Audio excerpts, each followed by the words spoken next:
ഇന്ന് ഏത് മനുഷ്യനോട് നിങ്ങൾ ചോദിച്ചാലും ടെൻഷനാണ്, സ്ട്രെസ്സാണ്, ഡിപ്രഷനാണ്, ആങ്സൈറ്റിയാണ് തുടങ്ങിയ ഒരുപാട് ഇംഗ്ലീഷ് വേർഡുകൾ ഉപയോഗിക്കും. എല്ലാം യഥാർത്ഥത്തിൽ ആ വ്യക്തി ഒരുപാട് പ്രശ്നത്തിലാണ് എന്ന് കാണിക്കുന്നു. എല്ലാവർക്കും പ്രശ്നങ്ങളാണ്.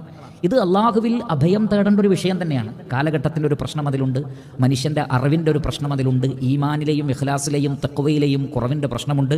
ഒരുപാട് അസ്ബാബുകൾ അതിനുണ്ട്, ഒരുപാട് കാരണങ്ങൾ അതിനുണ്ട്.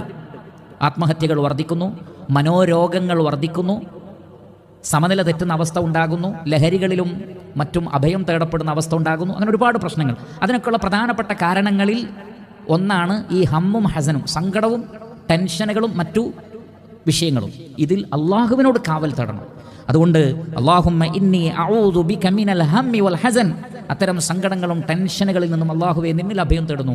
ആ ടെൻഷനുകളും പ്രയാസങ്ങളും ഉണ്ടാവാനുള്ള കാരണങ്ങൾ നിയന്ത്രിക്കുന്ന റബ്ബേ, അതിനെയെല്ലാം എന്നിൽ നിന്ന് നീ അകറ്റുകയും എനിക്ക് നീ ആഹ്ലാദം നൽകുകയും ചെയ്യണമേ എന്നാണ് അതുകൊണ്ട് അർത്ഥമാക്കുന്നത്.